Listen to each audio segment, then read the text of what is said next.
श्री गुरु तेग बहादुर साहिब के 350वें शहीदी दिवस को समर्पित पंजाब सरकार की श्रद्धा और सत्कार से भरपूर पहल। पंजाब के 23 जिलों में गुरु साहिब के जीवन और बलिदान को दर्शाते light and sound show Srinagar, Gurdaspur, Faridkot और तख्त श्री दमदमा साहिब, तलवंडी साबो से अनंतपुर साहिब तक 4 महान नगर कीर्तन तथा 23, 24 और 25 नवम्बर को अनंतपुर साहिब में होने वाले भव्य समागमों में मुख्यमंत्री सरदार भगवंत सिंह जी मान की ओर से सभी को नतमस्तक होने का हार्दिक अनुरोध। आइए अपनी अटूट श्रद्धा और सत्कार के साथ इन समागमों का हिस्सा बने।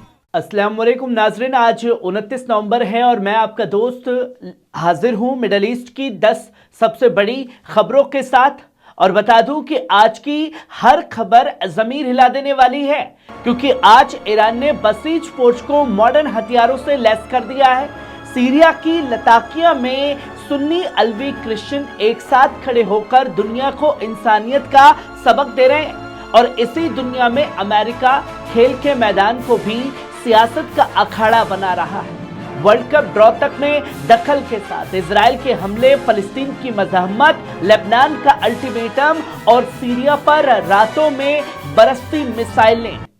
आज का बुलेटिन दिलों को नहीं, हकीकत को झकझोरने के लिए है, तो नजर टिकाए रखिए, क्योंकि मिडल ईस्ट की ये 10 खबरें सिर्फ अपडेट नहीं है, पूरे इलाके की किस्मत लिख रही हैं। शुरू करते हैं पहली खबर से, जो आप अपनी स्क्रीन पर देख रहे हैं। ईरान ने शुरू किया बसीज फौज का मॉडर्नाइजेशन। 1 करोड़ से ज्यादा जवान अब नई टेक्नोलॉजी से लैस। दोस्तों, मिडल ईस्ट की सियासत में एक बड़ा ताजा कदम, ईरान ने बसीज पैरामिलिट्री फोर्सेस के मॉडर्नाइजेशन का ऐलान कर दिया है। आपको बता दें कि बसीज फोर्स में 1 करोड़ से ज्यादा मेंबर्स हैं और अब इन्हें नई technology, drone system, digital surveillance और साइबर डिफेंस ट्रेनिंग से लैस किया जा रहा है। ईरान का मकसद साफ है कि मुल्क की हिफाजत को मजबूत करना, अंदरूनी दंगों और बाहरी खतरों से निपटना और यूथ को नेशनल सिक्योरिटी में शामिल करना। माहिरों का कहना है कि ये मॉडर्नाइजेशन रीजन की पावर बैलेंस को बदल सकता है और अरब और अमेरिकी ब्लॉक के लिए एक बड़ा मैसेज है कि ईरान अब और भी मजबूत होकर मैदान में उतर चुका है। वहीं आप दूसरी खबर देखिए, लताकिया में नक्शे वफ, सुन्नी अलवी और क्रिश्चियन एक साथ। दोस्तों, आज दोपहर सीरिया के लताकिया शहर में एक ऐसा मंजर देखने को मिला जिसने इंसानियत को फिर से जिंदा महसूस करा दिया। सुन्नी अलवी और क्रिश्चियन तीनों बिरादरियां कंधे से कंधा मिलाकर खड़ी थी। हवा में नारे नहीं बल्कि एकता, मोहब्बत और आजाद सीरिया की पुकार गूंज रही थी। लोगों के चेहरों पर उम्मीद, वक़ार और एक दूसरे के लिए इज्जत साफ नजर आ रही थी, जैसे जख्मी मुल्कों को फिर से जोड़ने का इरादा सबने मिलकर कर लिया हो। और अब रात ढलते ही लताकिया एक जश्न मोहब्बत में बदल गया। सैकड़ों लोग क्रिसमस और एडवेंट की शुरुआत मनाने के लिए सड़कों पर जमा हो गए। हाथों में मोमबत्तियां, जबान पर गीत और दिलों में एक दूसरे के लिए गर्मजोशी। आज की रात ये शहर कह रहा है कि धर्म अलग हो सकते हैं, लेकिन दिलों की रोशनी एक ही होती है और जब इंसानियत जागे तो मुल्क को आजाद होने से कोई नहीं रोक सकता। वहीं आप तीसरी खबर देखिए, ईरान करेगा वर्ल्ड कप ड्रॉ बायकॉट। दोस्तों, खेल के मैदान में सियासत फिर से सामने आ गई है। ईरान की फुटबॉल फेडरेशन ने ऐलान किया है कि वो अगले हफ्ते वॉशिंगटन में होने वाले वर्ल्ड कप ड्रॉ का बायकॉट करेगी, क्योंकि अमेरिका ने उनके डेलीगेशन को वीजा देने से मना कर दिया। ईरान ने इस कदम को पूरी तरह सियासी फैसला बताया और फीफा को शिकायत दर्ज कर ली है। फेडरेशन ने फीफा प्रेसिडेंट जियानी से दखल देने की अपील की है, जो हाल ही में ट्रंप से मिले थे, ताकि फीफा पास वीजा प्रोसेस तेज हो सके।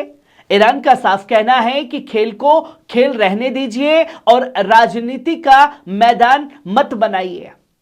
वहीं आप चौथी खबर देखिए, अहमद अल शरा का बड़ा बयान। दोस्तों, सीरिया की सियासत में आज एक बेहद अहम और जज्बाती बयान सामने आया है। सीरियन राष्ट्रपति अहमद अल शरा ने कहा है कि उन्हें बार बार इदलिबी और अलग मुल्क बनाने का ऑफर दिया गया, लेकिन उन्होंने हर बार ठुकरा दिया। अहमद अल शरा के लफ्ज थे, इदलिब गिर जाए तो भी चलेगा, लेकिन सीरिया का एक होना जरूरी है। हमारा मुल्क बट नहीं सकता, एकता ही हमारी असली ताकत है। इस बयान से स्पष्ट कर दिया है कि सरकार की प्राथमिकता जमीन नहीं, मुल्क की एकता और कौमी वफादारी है। और यही पैगाम पूरे सीरिया के लोगों के दिलों में गूंज रहा है।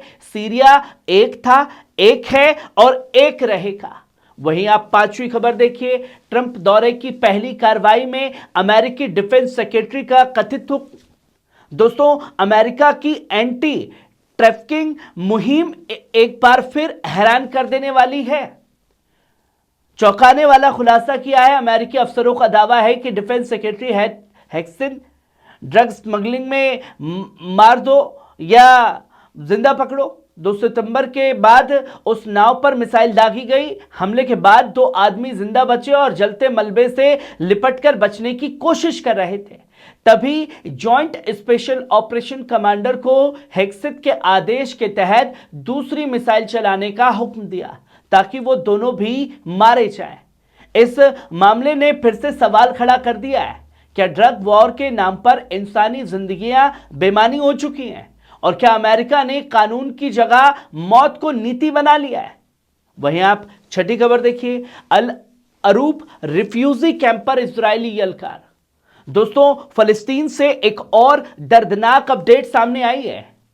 मकबूजा हेब्रोन के उत्तर में अल अरूब रिफ्यूजी कैंप पर इजरायली कब्जा फौज ने रात के वक्त धावा बोल दिया है। फौजी घर घर घुस गए, दरवाजे तोड़े और लोगों में खौफ फैलाने के लिए आंसू गैस, स्टन ग्रेनेड और इस्तेमाल किए गए। शहर में चीख पुकार, धुआं और बच्चों की दहशत हर तरफ फैल गई। कई फलस्तीनी खानदानों को रात भर सड़क पर खड़ा रखा गया। बुजुर्ग और औरतें बेहोश तक हो गई। मकामी लोगों का कहना है कि यह तलाशी नहीं बल्कि एक पूरी आबादी को डराने, तोड़ने और खामोश करने की कोशिश है। लेकिन अल अरूब के लोग आज भी सीने पर हाथ रखकर कह रहे हैं, हम मौजूद हैं और हम मिटाए नहीं जाएंगे। वहीं आप सातवीं खबर देखिए, मिलान की सड़कों पर गूंजा फ्री पैलेस्टीन। दोस्तों, इटली के मिलान शहर में आज एक बड़ा और तगड़ा एहतजाज देखने को मिला। लाखों की संख्या में जंग की इकोनॉमी, यूरोपीय रीअमेंटमेंट, समाजी नाइंसाफी और गजा में जारी इजरायली जनसंहार के खिलाफ सड़कों पर उतर आए। यह मार्च सिर्फ विरोध नहीं, फलस्तीनी अवाम और उनकी मज़हमत के साथ मुकम्मल हमदर्दी का ऐलान है। लोगों के हाथों में प्लेकार्ड, झंडे और जबान पर एक ही मांग, दुनिया दबाव डाले, बढ़ती हुई तबाही रोकी जाए और गुनहगारों को हिसाब लिया जाए। नारा साफ था, इंसाफ के लिए बिना अमन नहीं और फलस्तीन के बिना दुनिया पूरी नहीं। वहीं आप आठवीं खबर देखिए, हिजबुल्लाह के डिप्टी चीफ शेख नईम कासिम का सख्त बयान। दोस्तों, लेबनान से बड़ा सख्त बयान सामने आया है। हिजबुल्लाह के डिप्टी चीफ शेख नईम कासिम ने कहा है कि कमांडर हाइसम अल तबतबाई और उनके साथियों की शहादत साफ साफ इजरायली जुल्म और हमला है और इसका जवाब देना हमारा हक है। उन्होंने कहा कि हम जवाब जरूर देंगे, वक्त और जगह हम तय करेंगे। शेख कासिम ने पोप की लेबनान यात्रा का स्वागत किया और बताया कि हिजबुल्लाह की तरफ से एक खत पोप को सौंपा जाएगा। उन्होंने जोर देकर के कहा कि पिछले साल फायरबंदी नहीं बल्कि हमारी फतह थी, क्योंकि हमने दुश्मन को रोक दिया और मुकामत को खत्म नहीं होने दिया। और 2 टुक कहा, इजरायली हमला पूरे लेबनान पर हमला है और मुल्क की इज्जत, जमीन और सुरक्षा बचाना पूरे लेबनान की सामूहिक जिम्मेदारी है। वहीं आप 9वीं खबर देखिए, सीरिया के जिन पर इजरायली हवाई हमला। दोस्तों, सीरिया के दक्षिण इलाके जिन पर इजरायली हवाई और जमीनी हमला हुआ है, जिसमें कई सीरियाई शहीद और घायल हुए हैं।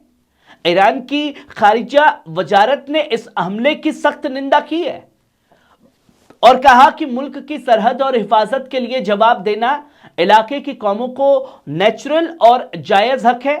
ईरानी विदेश मंत्रालय के प्रवक्ता इस्माइल बकाई ने कहा कि सीरियाई नौजवानों की मुकावमत इजरायली हमले का बिल्कुल कुदरती और मुशारू जवाब है। उन्होंने यूएन सुरक्षा परिषद की नाकामी पर भी अफसोस जताया। कहा कि अगर इजराइल हमले ऐसे ही जारी रहे तो दुनिया में अमन और इस्तेकाम का बड़ा खतरा मंडराएगा। मकामी रिपोर्ट के मुताबिक 15 सीरियाई शहीद हुए, जिनमें औरतें और बच्चे भी शामिल हैं, और 20 से ज्यादा लोग जख्मी हुए हैं। वहीं आप आखिरी और 10वीं खबर देखिए। 1981 में पॉप पर गोली चलाने वाला मेहमेत अली अगाचा। दोस्तों, तुर्की के इज़निक शहर से हैरान करने वाली खबर सामने आई। 1981 में पॉप जॉन पॉल पर गोली चलाने वाला शख्स मेहमेत अली अगाचा लियो के दौरे से कुछ घंटे पहले ही सुरक्षा एजेंसियों से शहर से बाहर भेज दिया गया। अगाचा ने मीडिया से कहा था कि वे पोप से 2-3 मिनट मुलाकात करना चाहता है, लेकिन पॉप के पहुंचने से पहले ही उसे हटा लिया गया। याद रहे, 1981 में वेटिकन के सेंट पीटर्स स्क्वायर में भी अगाचा ने पॉप जॉन पर गोलियां चलाई थी, जिसके बाद उसे उम्र कैद की सजा मिली और 29 साल कैद में रहने के बाद 2010 में रिहा हुआ। इस वक्त अमेरिकी पॉप लियो तुर्की के दौरे पर है और इज़निक का दौरा ईसाई इतिहास के 1700 साल पुराने फर्स्ट काउंसिल ऑफ नाइसिया की याद में किया जा रहा है, जिसकी तस्वीरें दुनिया के सामने हैं। नाजरीन, ये थी मिडल ईस्ट की 10 सबसे बड़ी अहम खबरें। आपको कैसी लगी? कमेंट बॉक्स में आकर के अपनी राय जरूर दीजिएगा। शुक्रिया।